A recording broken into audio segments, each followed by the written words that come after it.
Nah, jika tadi kita membahas tentang pengakuan unsur laporan keuangan, di sini ada pengukurannya. Jadi setelah kita mengakui, kita harus mengukur nih berapa sih jumlah yang harus kita akui di setiap transaksinya. Nah, ada beberapa jenis dasar untuk pengukuran. Yang pertama nilai historis, yang kedua biaya kini, yang ketiga nilai realisasi, yang kedelapan keempat ya sekarang, dan yang kelima nilai wajar. Untuk ilustrasinya saya akan mencontohkan ke transaksi berikut. Di sini contohnya tahun 2001 tanggal 1 Januari perusahaan membeli tanah seharga 10 juta. Lalu si tanah tersebut masih ada sampai tahun 2020. Berarti di sini pas kita membuat laporan keuangan tahun 2020 bulan Januari tanggal 31,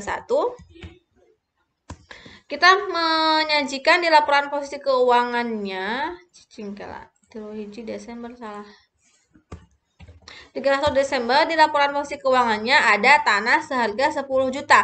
Nah, tanah yang tercantum di laporan posisi keuangan sebesar 10 juta ini itu mengacu ke biaya historis, ke nilai historis, karena nilai 10 juta ini mengacu ke harga dulu waktu pertama kali membeli, ini dasarnya nilai historis. Lalu yang kedua, nilai biaya kini. Pada saat kita membeli tanah yang baru di tahun 2020, kan berarti kan kita sudah memiliki tanah dengan harga 10 juta. Pasti tahun 2020 kita membeli lagi nih tanah yang baru. Nah, harga tanah pada saat tersebut, nilai pasarnya atau nilai wajarnya itu 25 juta. Nah, pada saat kita melakukan transaksi tawar-menawar dengan si pembeli, terjadilah dan kesepakatan bahwa harga tanah yang 25 juta ini sepakatnya terjual seharga 20 juta. Otomatis kita membeli tanah di tahun 2020 seharga 20 juta. Yang tadinya itu nilai pasarnya 25 juta. Nah, yang 25 juta ini kita akui sebagai pengukuran yang berdasarkan nilai wajar. Yang 20 juta itu biaya kini sesuai dengan yang kita beli pada saat di transaksi pembelian tanah. Nah, lalu yang ketiga, di sini ketika kita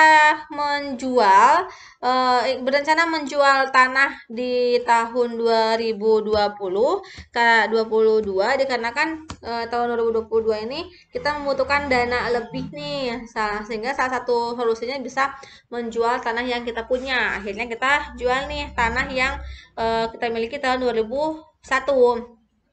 Nah, sehingga pada saat kita menjual tanah dengan harga 18 juta, dan setelah terjadi tawar-menawar dengan pembeli, harga kesepakatannya tuh harga 18 juta, otomatis yang kita akui sebagai harganya realisasi ini 18 juta, karena yang terrealisasi dari yang kita jual itu sebesar 18 juta. Nah, beda dengan biaya kini dengan nilai realisasi. Kalau biaya kini ini nilai yang kita akui posisinya sebagai pembeli, karena kita membelinya sesuai dengan harga sekarang, harga pada saat itu. Dan nantinya itu dilaporkan di laporan posisi keuangannya ada dua jenis. Yang tahun 2020 itu yang pertama tahun 2021 senilai 10 juta, dan yang kedua tahun 2020 senilai 20 juta.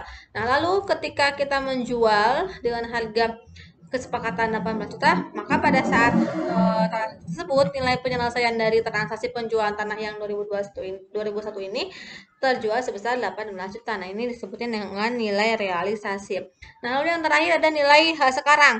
Biasanya ini dari investasi yang kita lakukan di beberapa lembaga. Contohnya kita membeli surat hutang nih dari pihak dari perusahaan B. Nah, obligasi ini kan surat hutang. Jadi si surat hutang ini merupakan suatu perjanjian bahwa si B akan melunasi hutang tersebut di kemudian hari. Nah, obligasi biasanya memiliki jangka waktu yang cukup lama, panjang. Maka si obligasi ini biasanya masuk ke dalam klasifikasi tidak lancar atau jangka panjang, karena jangka waktunya lebih dari 1 tahun.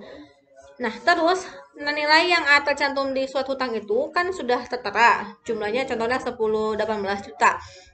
Nah, karena di sini jangka waktunya ada keterangan 10 tahun dengan nilai nominalnya itu 20 juta dan suku bunganya 2%. Ternyata pas di nilai sekarang kan tuh nilai si obligasi itu hanya 18 juta.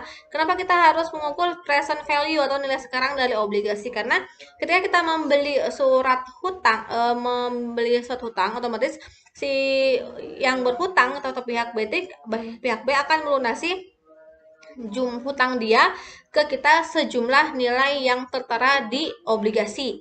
Karena nilai yang terteranya itu 20 juta, otomatis selama 10 tahun ke depan itu si pihak B akan melunasinya hanya 20 juta.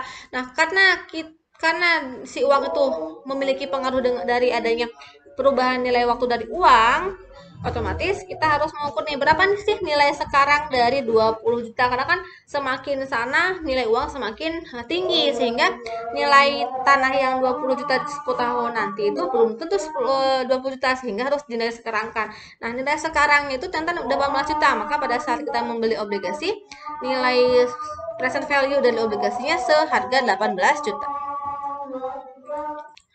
Lalu yang selanjutnya di konsep modal, ternyata di kerangka dasar ini modal ini bisa dibagi ke dalam dua konsep. Pertama konsep keuangan, yang kedua fisikal capital maintenance. Jadi konsep lebih ke fisiknya.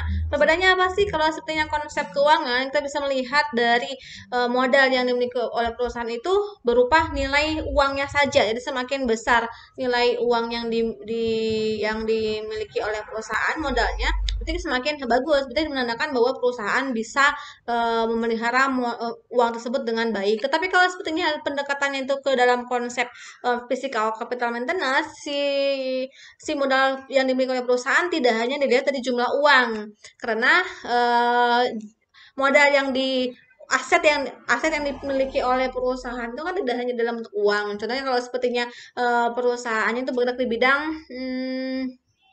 produksi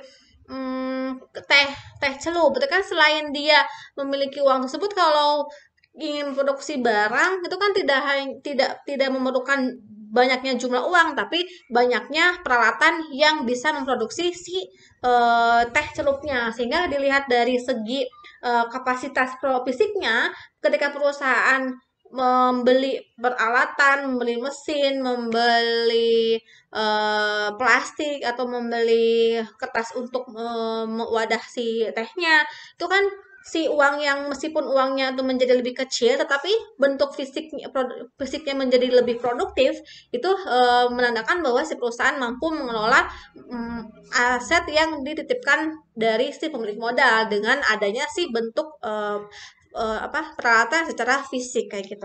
Lalu di sini selain kerangka dasarnya bersifat umum, ada juga kerangka dasar yang berdasarkan syariat. Karena kan tadi berdasarkan ada juga SAK yang berdasarkan syariah, maka KDDPLK-nya pun ada yang berdasarkan syariah. Nah, biasanya ini memiliki pembahasan tertentu di setiap bagiannya kayak gitu. Lalu di sini ada KDDPLK berdasarkan prinsip syariah, di mana di sini di syariah itu tidak jauh dari menjaga persaudaraan, terus harus adil, lalu kemaslahatan, keseimbangan, universalisme, di mana kalau syariah kan berdasarkan agama, sehingga wajib untuk memenuhi dan untuk kebaikan bersama dengan dasar syariah. Untuk yang selanjutnya, KDDPLK juga ada SAK untuk SAK etap, di mana SAK KDDPLK yang SAK etap ini digunakan untuk perusahaan yang non publik, yang belum go publik. Oke, beres.